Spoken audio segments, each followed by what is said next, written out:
touca cheia de conectores capta sinais cerebrais. Ondas na tela revelam o que o corpo e mente de qualquer pessoa comunica, mesmo sem pronunciar uma palavra. Cada onda daquela dali, cada sinal, representa o sinal de uma dessa atividade cerebral que está acontecendo abaixo de cada anteninha dessa daqui. A cada movimento do corpo, a onda fica diferente. Você observa aqui que há muito espaço entre uma onda e outra. A onda é bem larga, horizontalmente. Agora, abra os olhos, por favor. Quando ela abre os olhos, você observa que essa frequência aumenta. Este equipamento é uma amostra de um aparelho portátil que Luiz Fernando está produzindo. O jovem cientista prefere ser chamado de maker, fazedor, já considerada uma das novas profissões do futuro. A minha grande motivação para o início desse projeto foi minha bisavó, que ficou em estado vegetativo antes de falecer. Eu observei a comoção da família, justamente não saber o que ela queria naqueles últimos momentos ou se ela estava realmente lá. Luiz Fernando é de Aquidauana, formado como técnico pelo Instituto Federal de Mato Grosso do Sul. Já venceu dezenas de prêmios internacionais com outras invenções e em breve lançará a primeira versão do Hermes Brain Deck, um equipamento que lê a mente humana. Você consegue perguntar se ela está com dor e algum lugar que ela está com dor para que ela possa ser administrado analgésico, para que ela possa sentir menos dor e com uma certa paciência, porque demoraria mais, no caso de uma comunicação apenas com sim ou não, ela conseguiria soletrar frases curtas, palavras bem curtas, demorando um certo tempo. A expectativa é saber o que pensam e sentem pacientes em coma e estado vegetativo. Vó, ó, você vê que ela tenta reagir, né? Mas ela não tem força para acordar. No início já tem 15 dias, né, que ela tá assim, dessa forma, assim. Mas aqui ela tá bem cuidada, sabe? A maior expectativa é que o equipamento que o Luiz Fernando está desenvolvendo seja testado em pacientes aqui da Santa Casa. Isso deve acontecer no segundo semestre. Pode melhorar a comunicação do paciente com o médico, por exemplo, dizer se está com alguma dor ou algum desconforto, mas principalmente com a família, que vem aqui ter contato com esse paciente e às vezes precisaria ouvir algumas palavras. Se ela pudesse falar, ela queria sair daqui, porque pelo pouquinho que eu conheço ela não queria ficar aqui não. Me leva embora, me leva para casa. Seria uma das coisas que ela falaria, né? Ó. Vozinha. Os equipamentos monitoram os sinais vitais, trazem informações sobre respiração, batimento cardíaco dos pacientes em coma. Mas o que cada ser humano deseja é difícil saber. É importante tanto para o familiar, como a gente tem dito, mas também é importante para o desenvolvimento também da equipe médica, para a gente instituir alguns tratamentos e até aonde ir, né? Muitas vezes a gente precisa saber assim, se a pessoa quer que a gente continue aqueles tratamentos invasivos, se a pessoa quer que pare por ali, ela não quer que continue, né? Então a vontade da pessoa ainda pode ser respeitada. Apenas com anos de experiência e convívio que a equipe da UTI consegue identificar. Ele segue a gente com os olhos, por exemplo, a gente está mexendo no paciente de um lado, a gente vai para o outro lado, ele acompanha com os olhos. Ou a gente pergunta, tá com dor? Abre o olho, fecha o olho, e eles respondem. Mesmo em coma? Em coma, eles olham, com o olhar eles conseguem mostrar pra gente. Ou aqui assim, né, eles franzem, a gente sabe que tá com dor. A gente fala, tá com dor, fecha o olho bem forte, alguns fecham, aperta alguns choram, assim, a gente percebe que até eles choram também, assim, acontece. Toque, carinho, a fala são tão importantes que podem até promover a melhora do quadro clínico. São 7 anos de idas e vindas à Santa Casa. O filho internado e a mãe numa vida improvisada num leito hospitalar. Enzo tem paralisia cerebral e hidrocefalia. A gente vive mais aqui do que em casa. Aí, em 2017, dia 29 de dezembro, ele internou por uma pneumonia e a gente está até hoje aqui.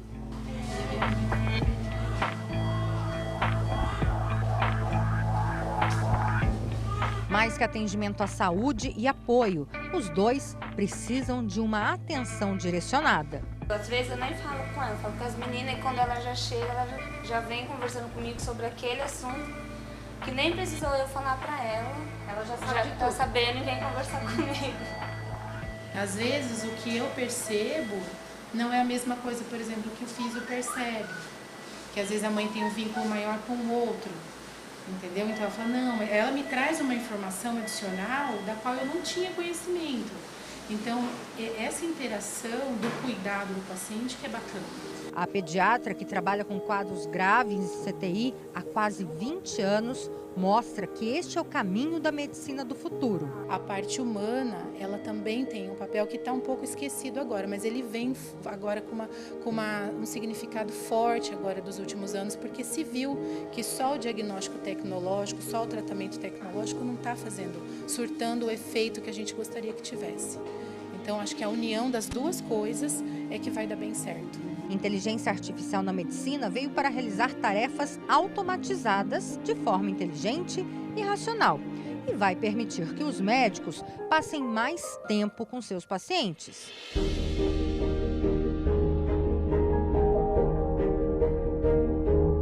Essas peças idênticas à da anatomia foram produzidas através de uma impressora 3D. O médico conhece o paciente em detalhes por dentro, antes mesmo da operação. Esse paciente deu entrada na Santa Casa, vítima de acidente de trânsito, carro versus moto. Então a gente, através da obtenção desse modelo em 3D, a gente simulou a cirurgia no modelo, né? Então isso facilita muito a realização do ato cirúrgico propriamente dito. Então a gente fratura esse modelo aqui, serra, simula o que vai ser feito no ato em si, lá o que a gente deseja. Este é o setor de traumatologia e bucomaxilofacial da Santa Casa. O cirurgião dentista já imprimiu várias peças que auxiliaram em cirurgias de pacientes com tumores, deformidades nos ossos da face e todo tipo de trauma. O caso mais complexo foi do bebê Joaquim. Ele nasceu com uma síndrome rara que colocava a vida em risco. A mandíbula tinha apenas 3 centímetros e obstruía as vias aéreas. Ele está na terapia intensiva desde que nasceu com uma cânula nasofaríngea para manter essa via aérea do bebê, para ele poder respirar. O molde idêntico da mandíbula de Joaquim foi impresso pela impressora 3D. E toda a cirurgia planejada antes mesmo do procedimento. A gente planejou onde seria realizada a osteotomia, ou seja, o corte dessa mandíbula e onde seriam instalados os parafusos da distração osteogênica. Joaquim tinha apenas 38 dias. A mandíbula foi separada e, na sequência, instalado este aparelho. O resultado foi um sucesso. Esta foi a primeira mamadeira depois da cirurgia.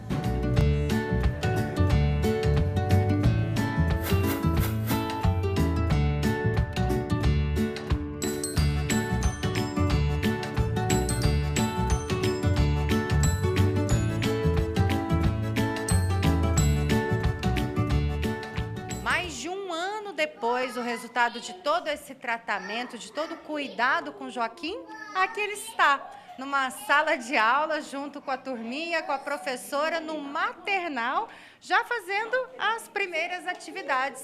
E uma criança completamente saudável. Ele é uma criança muito ativa, ele come, ele brinca, ele tem uma interação assim muito gratificante para nós. Assim, da saída do hospital, tudo tem um ano praticamente, né? E agora você está vendo ele aqui na escola, a vida está seguindo, o doutor está aqui. O que você sente assim? É muita gratificação, não tenho palavras, porque eu achei que ia ser uma dificuldade. A gente no começo acabamos criando ele numa bola, só que eu falei, ele é uma criança normal.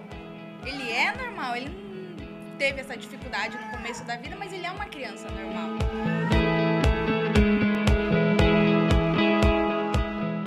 E mesmo com toda a tecnologia, o lado humano do profissional de saúde ainda prevalece. É uma emoção muito forte, porque é uma realização profissional que preenche tudo, né?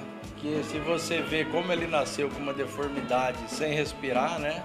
E E agora você vê um desenvolvimento normal, é fantástico, né? Dr. Pancini acompanha de perto seus pacientes. Esta visita, realizada a nosso convite, revela a intimidade de Joaquim com o cirurgião dentista. É como se o bebê reconhecesse quem salvou a sua vida. Ah, e o beijo do tio? Beijo do tio. Beijo. Oi, tio. Vem com o tio. Vem. Olha a tia Ellen, ó. A tia Ellen. Esse tio, você já ficou muito com esse Olha lá, dá tchau. Tchau.